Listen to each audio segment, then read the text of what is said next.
You know आपल्या इंडस्ट्रीमध्ये ना टॅलेंट सगळ्यांकडेच आहे, पण तुमच्याकडे वेगळं काय आहे किंवा एक्स फॅक्टर काय आहे, दॅट इज इम्पॉर्टंट. सिरियलच्या इंडस्ट्रीमध्ये कॉन्टॅक्ट्स आर इसेन्शियल, आणि त्यासाठी या प्रोफाईल पार्टीज ज्या होतात ना, they are very important. Deshmukh सरांच्या रेफरन्सने आली आहेस म्हणून तुला हे सगळं सांगतो, अदरवाईज हे सगळं सांगत नाही.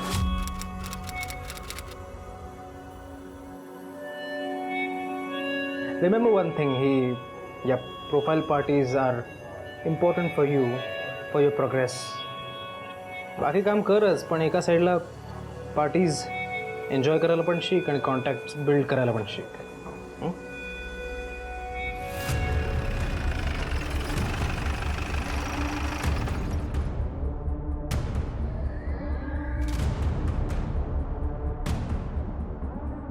काय बॅगा कोणाच्या? माझ्यात. तरी का सर बॅगा चेक कर. एक मिनिट बॅग चेक करा. म्हणजे बॅग तुम्ही अशी चेक नाही करू शकत. आम्हाला आमचं काम करू द्या, शांत राहा. सर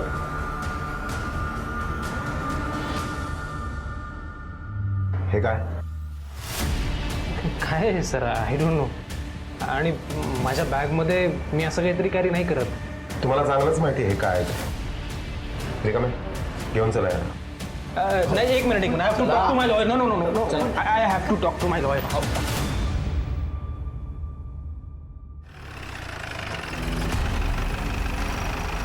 प्रतीक सर एक प्रश्न विचारायचा होता. सांगू शकाल का सर, तुमच्याकडे ड्रग्ज सापडले तर खरं आहे का सर? प्लीज सांगू शकाल का?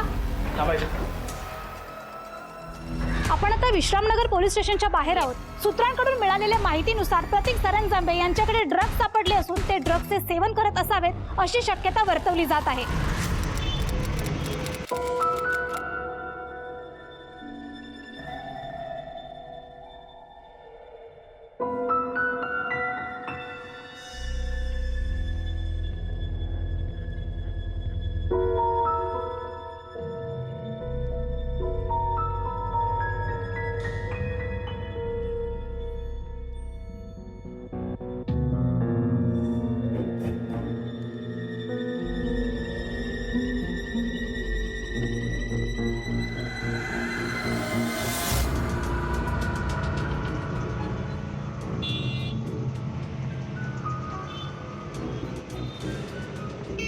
ह्यावेळी माल कुठला?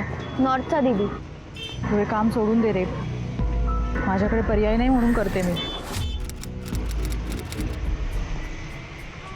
दीदी तू भी छोड़ देना ये सब. मला काळजी वाटते रे तुझी. फिक्र तो अपन को भी है तेरी. दीदी है तू अपन की. चल अभी चलता है अपन, कोई मामू देख लेगा.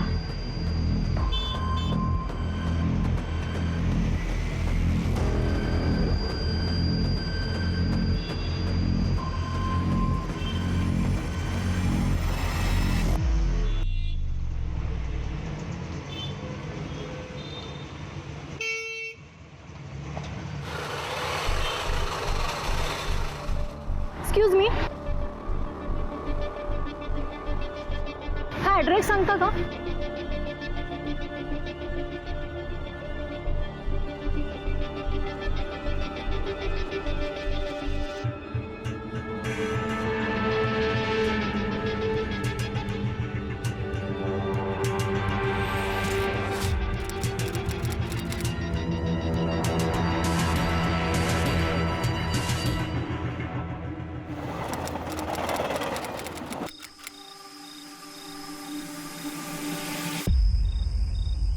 नमस्कार, मी अभिजित खांडकेकर तुम्हा सगळ्यांचं स्वागत करतो आजच्या भागात. आपण पाहत आहात क्रिमिनल्स, चाहूल गुन्हेगारांची. अंमली पदार्थांची व्यसनाधीनता हा जगापुढे असलेला एक फार गुंतागुंतीचा प्रश्न आहे. अंमली पदार्थांमुळे होणारे गुन्हे, व्यसनाधीन व्यक्तींच्या कुटुंबाला सोसावा लागणारा मानसिक त्रास, हे अंमली पदार्थ मिळवण्यासाठी पत्करले जाणारे धोके आणि त्यामुळे समाजावर होणारा परिणाम, असे या सामाजिक प्रश्नाचे वेगवेगळे आयाम आहेत. एकीकडे तरुणाई ही अंमली पदार्थांच्या विळख्यात अडकली आहे असं विधान आपल्या कानावर नेहमी जरी पडत असलं तरी अगदी 10-12 वर्षांची निरागस मुलं सुद्धा या व्यसनांच्या अधीन आहेत.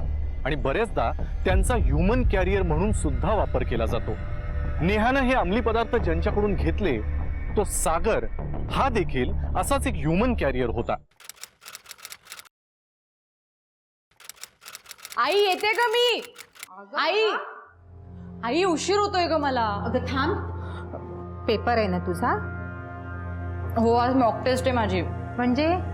म्हणजे खोटी खोटी परीक्षा. अगं बाई, मग नको जाऊस.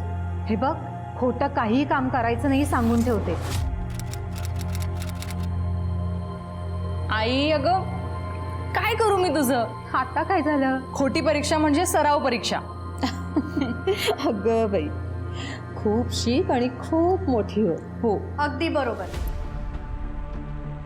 पास झालीस की चांगली नोकरी मिळेल तुला. चांगल्या पगाराची नोकरी लागली की तुला तुझी सोय करता येईल. म्हणजे कसं, असं काकाच्या घरात आयतं राहणं खाणं पटत नसेल ना तुला? काकी नेहा, काकी बरोबर बोलते. काय बरोबर बोलते काकी? हा नेहा, हा घे प्रसाद. देवळात गेलो होतो. आज तुझा पेपर आहे ना, मस्त पेपर लिही, चांगले मार्क्स मिळव असं देवाला सांगितलं. देवाकडे नुसते चांगले मार्क्स नाही तर मुलगाही मिळू दे असं म्हणा. म्हणजे कसं, हिचं लग्न झालं की ही सासरी गेली की मग सरस्वती ताई गावाला जायला मोकळ्या. कल्पना, जर चांगलं बोलता येत नसेल ना तर गप्प बस. माझंच तोंड दिसतं का तुम्हाला? प्रत्येकाला माझंच तोंड दिसतं, मलाच बोला फक्त. वहिनी थांबा तुम्ही. नेहा बाळा, तुझा पेपर आहे ना आज, जा तू.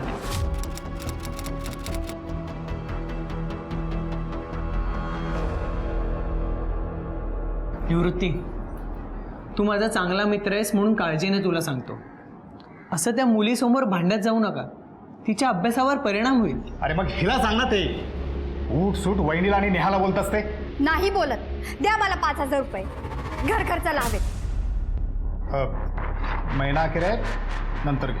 आता का आवाज खाली गेला? त्या दोघी पण याच घरात राहतात ना? सरस्वती वहिनींची पेन्शन येते ती घ्या ना. 5,000 रुपये दादाची पेन्शन आहे. ते आपल्याला काय देणार? त्या दोघीचं काय भागवणार आहेत ते? फुक्कट राहतात, मग बोलणी खाल्ली तर काय बिघडलं? निवृत्ती, खमकी आहे मी. माझ्या संसारात जर या दोघी येणार असतील ना तर मारून टाकेन दोघींना, सांगून ठेवते.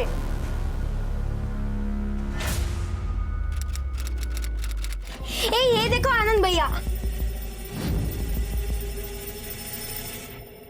अब्दुल भाई ने भेजा है. मैं उसके लिए काम करता हूँ ना, आज बहुत बड़ा पेमेंट आया है. वैसे ये तेरा अब्दुल भाई करता क्या है? अरे कुछ नहीं, इंपोर्ट एक्सपोर्ट का बहुत बड़ा धंधा है भाई का. अगर धंधा सेट हो गया ना तो भाई ने बोला कि अपन को पार्टनर बनाएगा. और फिर तो देख, तेरे इस पैर का इलाज करूंगा और फिर तू चीते के माफिक दौड़ने लगेगा.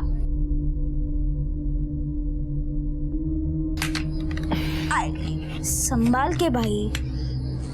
तू मेरी चिंता मत कर.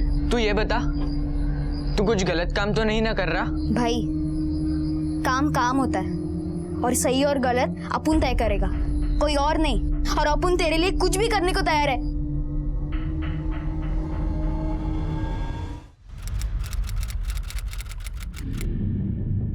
चांगल्या पगाराची नोकरी लागली की तुला तुझी सोय करता येईल. असं काकाच्या घरात आयतं राहणं खाणं पटत नसेल ना तुला? हिचं लग्न झालं की ही सासरी गेली की मग सरस्वती ताई गावाला जायला मोकळ्या. काय करते?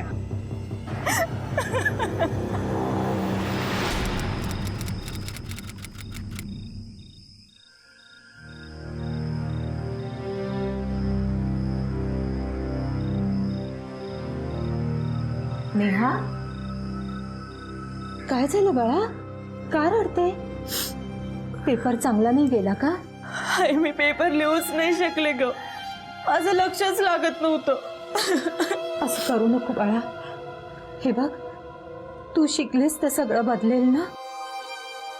तू नको जास्त विचार करू. हा आई असा कसा नको विचार करू? या घरात आपल्याला जरा तरी किंमत आहे का? काकी सतत आपल्याला बोलत असते. कसं लक्ष लागेल माझं? ती तरी खोटं कुठे बोलते बाय. माहिती आहे आई मला, म्हणूनच मी ठरवलंय की आता आपण फार या घरात नाही राहायचं. आई, मला फक्त 1 महिना दे. मी खूप मेहनत करून नोकरी मिळवेन आणि आपल्यासाठी नवीन घर घेईन. तुझा विश्वास आहे ना माझ्यावर? हो, स्वतःपेक्षा जास्त.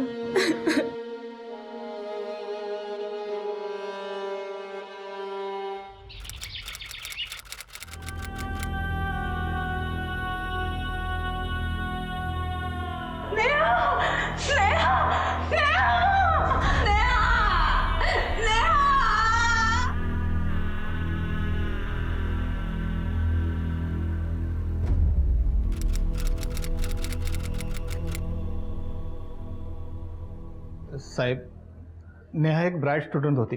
12वीला तिच्या इतके आमच्या पूर्ण कुटुंबात कुणालाच मार्क्स मिळाले नव्हते. महिनाभरापूर्वीच मला म्हणाली होती आपण एक घर घेऊया, मला फक्त 1 महिना दे. खूप झटत होती आणि आज हे बघा, तुम्ही शांत व्हा. आम्ही समजू शकतो तुम्हाला किती दुःख होतं ते, पण तुम्हाला आमची मदत करावी लागेल. जे काही माहिती आहे ते आम्हाला खरं खरं सांगा, तरच आम्ही त्या गुन्हेगाराला पकडू शकू.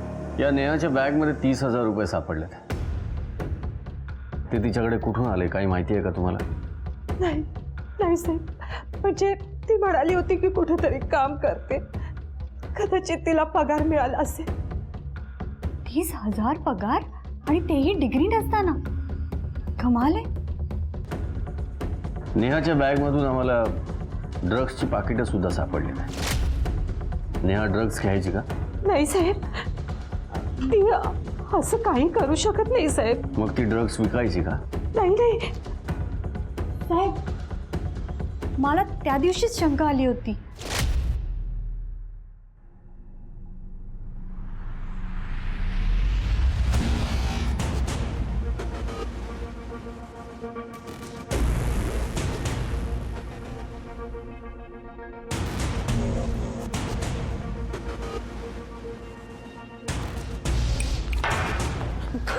काकी, मी ठेवते ना. एवढं काय आहे त्यात? ते माझ्या कॉलेजच्या प्रोजेक्टचं सामान आहे ना, म्हणून. त्या दिवशीच छडा लावायला हवा होता, म्हणजे हा दिवस बघावाच लागला नसता. साहेब, कुणी काहीही बोलू, पण माझी पुतणी अशी नव्हती हो साहेब. साधी आणि बोळी होती माझी नेहा. फास्ट इन्कमसाठी या नेहाने हा मार्ग निवडला, पण तिला माहित नव्हतं या मार्गात किती धोका आहे ते. सर, असंही असू शकतं की कोणीतरी तिला ब्लॅकमेल करत असेल, तिच्याकडनं हे सगळं काम जबरदस्तीने करून घेत असेल आणि केवळ नाईलाज म्हणून तिला हे काम करावं लागलं असेल. सर, ही पण एक शक्यता आहे की नेहा स्वतः ड्रग्ज घेत असेल. शक्यता बऱ्याच आहेत, पण पोस्टमॉर्टम रिपोर्ट आल्याशिवाय आपण कुठलाच निष्कर्ष लावू शकत नाही. नायकुडी, आधी या नेहाचे कॉल रेकॉर्ड्स काढा, तिचं लोकेशन चेक करा. ज्या दिवशी तिचा खून झाला त्या दिवशी तिचा रुटीन काय होता ते सुद्धा चेक करा. घराची झडती घ्या तिची. आजूबाजूला, क्लासमध्ये, कॉलेजमध्ये सगळीकडे चौकशी करा. कोण मित्रमैत्रीण आहेत, बॉयफ्रेंड वगैरे आहे का, किंवा एकतर्फी प्रेमाची भानगड आहे का, हे सुद्धा चेक करा. सगळ्यात शक्यता पडताळणं खूप गरजेचं आहे. Okay sir.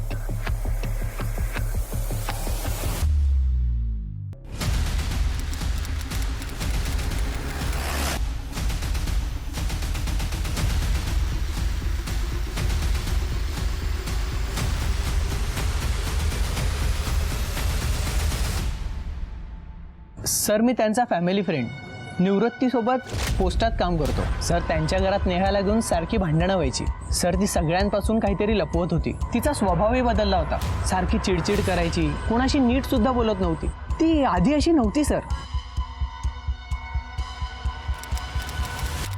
सर, नेहा ज्या एरियामध्ये राहत होती तिथे आजूबाजूला चौकशी केल्यावर कळलं की नेहाचं आणि तिच्या काकीचं जास्त पटत नव्हतं. तिच्या फोन रेकॉर्ड्स मधून काय कळलं का? हो सर, नेहाचे सगळ्यात जास्त कॉल तिच्या आईला आणि काकांना आहेत. सर, एक अनोळखी नंबर आहे. तो नंबर कोणाचा आहे हे मी ट्रेस काढल्यावर कळलं की तो फेक आयडीवर घेतलेला नंबर आहे. कदाचित हा तोच नंबर असणार ज्याच्याकडून ती ड्रग्स विकत घेत होती. सर, हा या. नेहाच्या पोस्टमॉर्टम रिपोर्ट आले.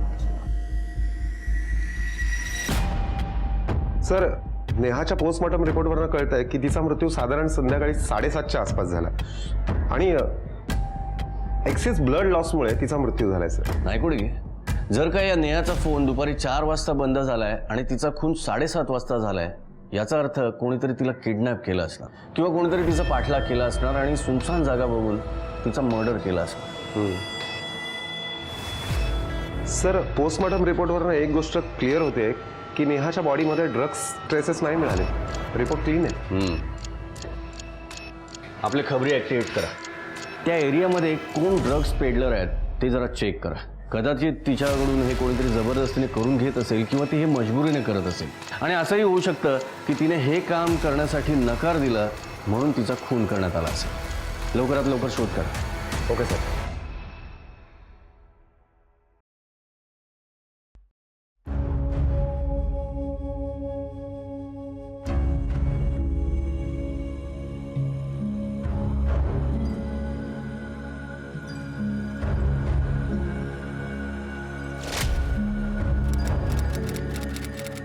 घे खा. दूध कमी आहे बाई, सांभाळून घे. ठीक आहे नाही, माझ्या वाढदिवसाच्या दिवशी रात्री 12 वाजता तुझ्या हातची खीर खायला मिळणं म्हणजे ना खरंच स्वर्ग सुख आहे. माझं सगळं आयुष्य तुला मिळव बालिके. बस बस, आता जास्त छेडू नकोस मला. आई, बाबा गेल्यानंतर तू मला कसं सांभाळलेस ना पाहिले मी. पण आता काळजी नको करूच तू. आता मी खूप अभ्यास करून खूप मोठी ऑफिसर बनेन, खूप पैसे कमवेन आणि मग तू ताठमानेने सांगू शकशील की ही माझी मुलगी आहे.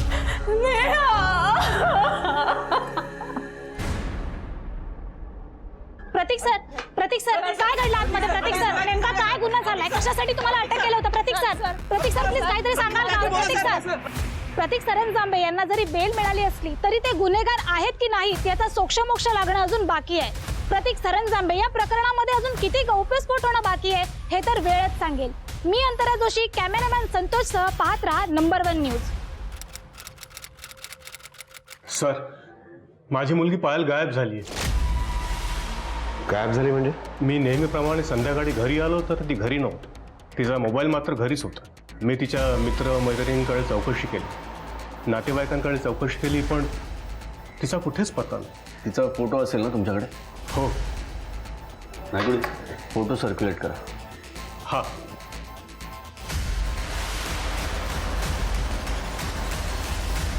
एका आईनं तिचा आधार गमावला होता. ऑफिसर बनण्याचं स्वप्न पाहणारी नेहा आज हयात नव्हती. दुसरीकडे एका वडिलांनी आपल्या मुलीला या ड्रग्सच्या दलदलीतून बाहेर काढण्याचा प्रयत्न केला, पण ते अपयशी ठरले. पायल पळून गेली होती, पण कुठे हे कुणालाही माहिती नव्हतं. मनीषने समाजाच्या भीतीपोटी पोलिसांना पायल आणि तिच्या ड्रग्स बद्दल सांगितलंच नव्हतं. हे अंमली पदार्थ येतात कुठून, त्याचा पुरवठा कोण करतं, यामागचं अर्थकारण आणि राजकारण नेमकं काय आहे आणि याच्यावर नेमका उपाय काय, अशा सर्व बाजूंनी हा सामाजिक आरोग्याचा प्रश्न विचारात घ्यायची गरज निर्माण झाली आहे. पोलिसांनी कसून चौकशी केली, खबऱ्यांचं नेटवर्क कामाला लावलं आणि अखेर त्यांच्या हाती यश लागलं.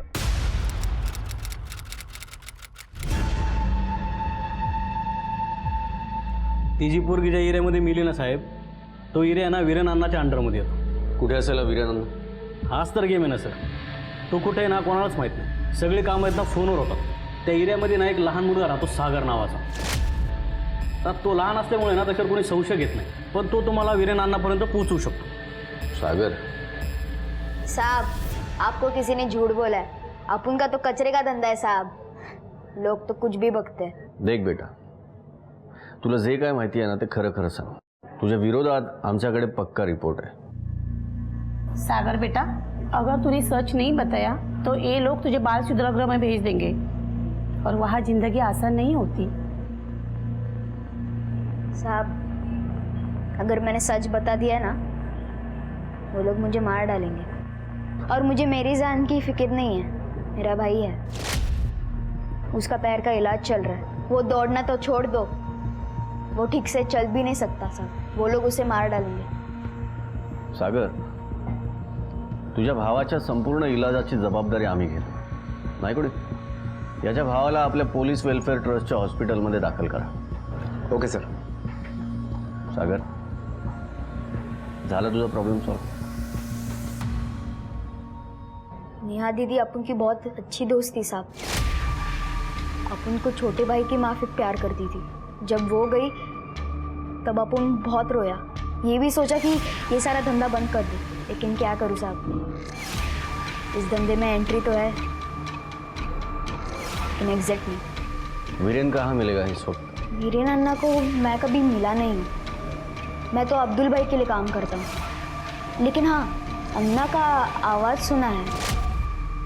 माल ठीक से पहुंचा रहा है ना? हाँ भैया। कोड वर्ड बोले बगैर माल नहीं देने का, समझा?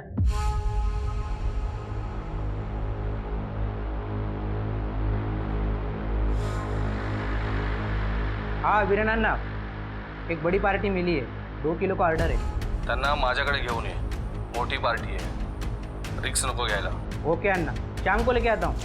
नायकोडी, सशाला गाजर दाखवणं खूप गरजेचं आहे. हा वीरेन सापडला तर कदाचित बरेच प्रश्न सुटतील. समजलं सर.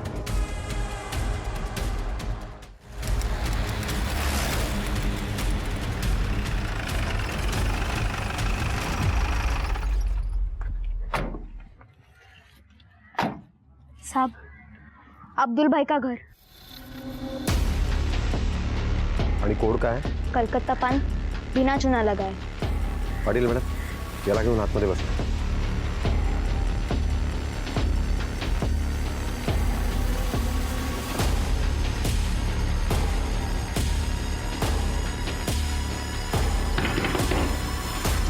हे कलकत्ता पान बिना चुना लगा है.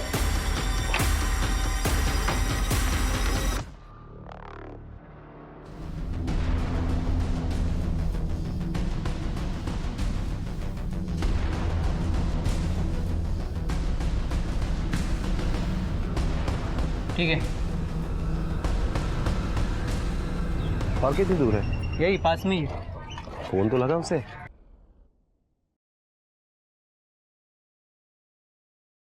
हाँ वीरेन अन्ना, एक बड़ी पार्टी मिली है.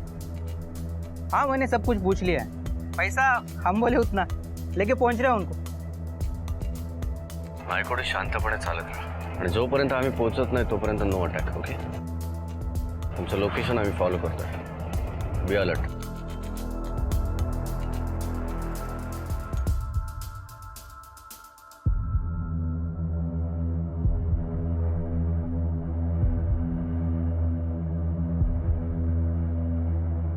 वीरेन अन्ना, पार्टी आली.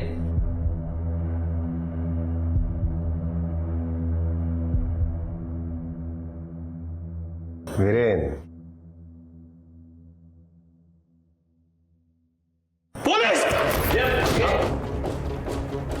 खाली बस.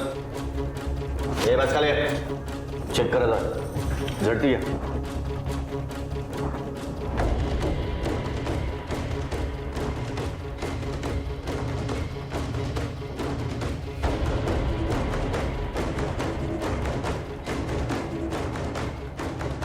सर पैसे, मोबाईल. सर ड्रग्स है. घेऊन चला.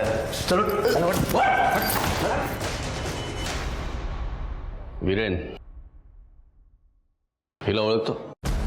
नाही साहेब. तुझ्या घरी जे फोन सापडलेत त्याचे कॉल रेकॉर्ड्स काढलेत आम्ही. तुझं आणि नेहाचं बऱ्याच वेळा बोलणं सुद्धा झालं. आता खरं खरं सांग काय ते, नाहीतर आमच्याकडे अजून वेगवेगळे पर्याय आहेत. कळलं? सांगतो सर, सगळं सांगतो साहेब. काय करते? दिसत नाही का गाडी तुला? काय झालंय?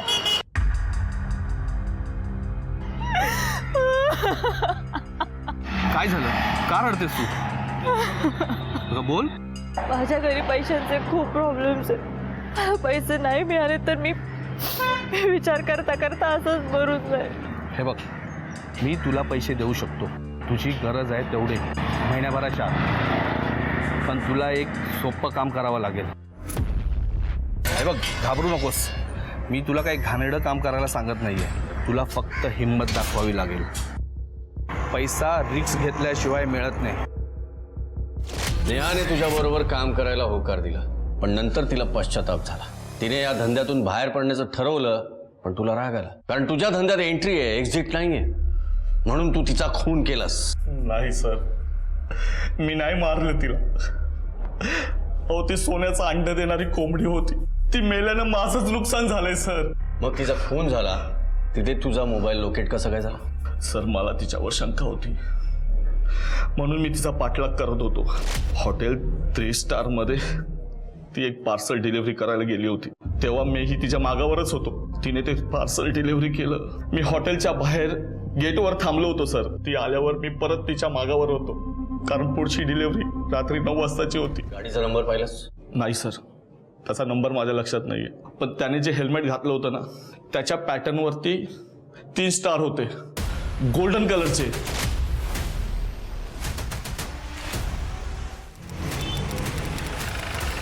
सर या पायलचे मी 3 महिन्यापूर्वीचे सगळे कॉल डिटेल्स काढले. त्यावेळेला पायल एक दिनेश कर्णिक नावाच्या कास्टिंग डिरेक्टरबरोबर अटॅच होती. या दिनेश कर्णिकने प्रतीक सरंजामेच्या एका सिरियलमध्ये तिला कास्ट सुद्धा केलं होतं. ती सिरियल चॅनलवर आली होती का? ती सिरियल चॅनलवर आली पण त्यात पायल नव्हती, दुसरीच कोणीतरी मुलगी होती. आणि ही तीच सिरियल आहे ज्याच्या सेटवरनं आपण प्रतीक सरंजामेला अटक केली होती. म्हणजे यांच्यात नक्कीच काहीतरी कनेक्शन आहे. सर 3 महिन्यापूर्वी प्रतीक सरंजामेबरोबर पायलची खूप चॅट्स आहेत. मी ते सगळे चॅट रिकव्हर केले. हे त्याचे डिटेल्स.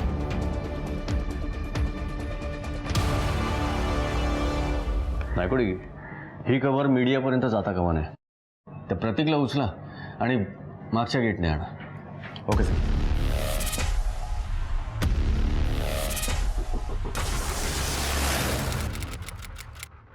हिला ओळखतोस का? हो सर, मी नाही ओळखत हिला.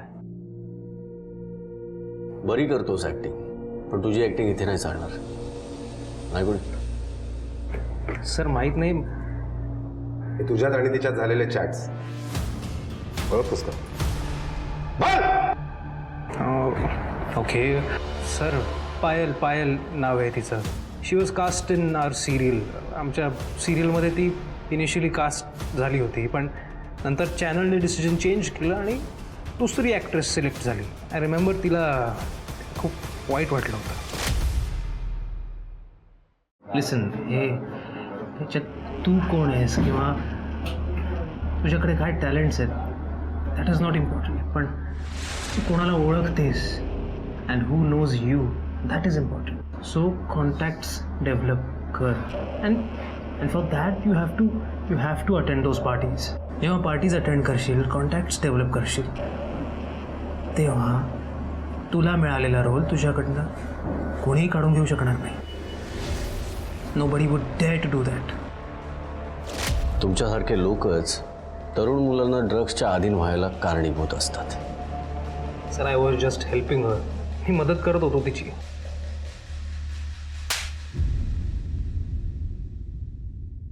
आता कुठे पायल? काल आली होती ना भेटायला तुला? नो सर, तुझ्या शूटिंगच्या व्हिजिटर लिस्टमध्ये तिचं नाव आहे. आली होती की नव्हती? बोल. हो सर. गेले 5 दिवस माझ्या मैत्रिणीच्या घरी राहते लपून.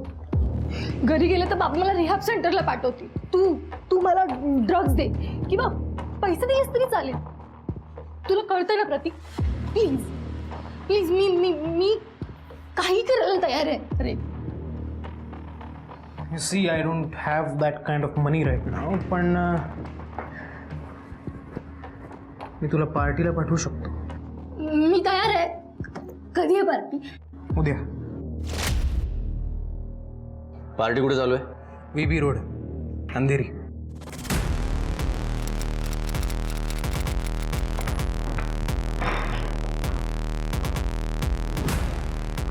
नायकोडी, बहुतेक उशीर झाला आपल्याला. आपण इथे रेड टाकणार ही खबर कोणीतरी दिली बहुतेक त्यांना. तर असंही असू शकतं की पार्टी संपली असेल. कोपरानं कोपरा शोधून काढा, बघा काही एव्हिडन्स सापडत आहे. सर लगेच.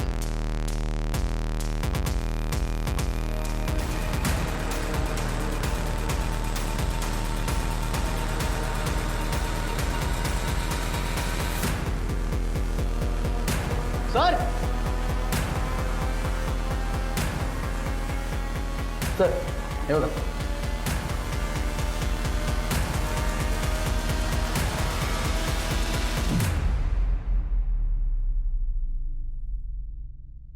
सर ही तर पायल आहे.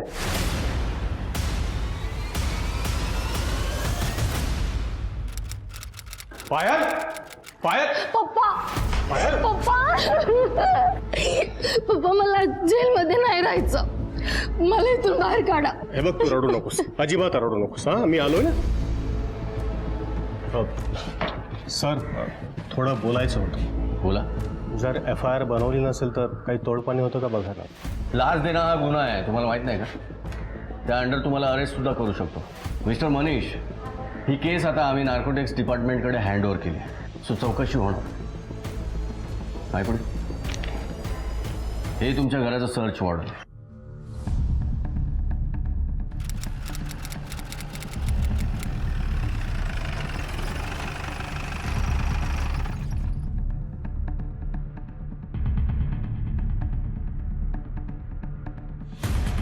फाईलची रूम कुठे?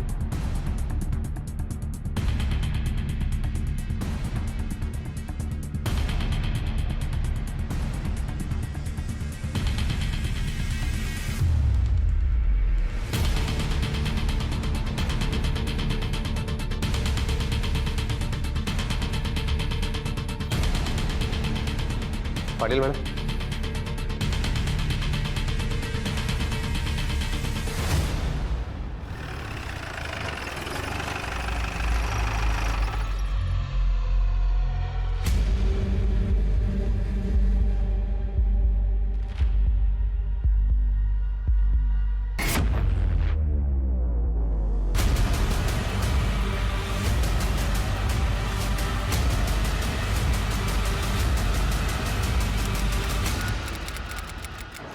का केलं हे सगळं? सर, सिरियलनं मिळाल्यामुळे पायल निराश झाली होती. मला वाटलं मूड चांगला होण्यासाठी ती गेली असेल मैत्रिणीकडे, म्हणून मी काहीच नाही बोललो. पण एके दिवशी संध्याकाळी जेव्हा ती घरी आली तेव्हा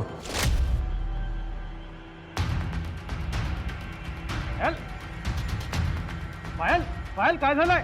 मग हे रोजच झालं. म्हणून मी तिला पार्टीला पाठवणं बंद केलं. पण एक दिवस ती माझी नजर चुकवून घराबाहेर पडली. मी केला तिचा पाठलाग. तेव्हा ती त्या नेहाला भेटली.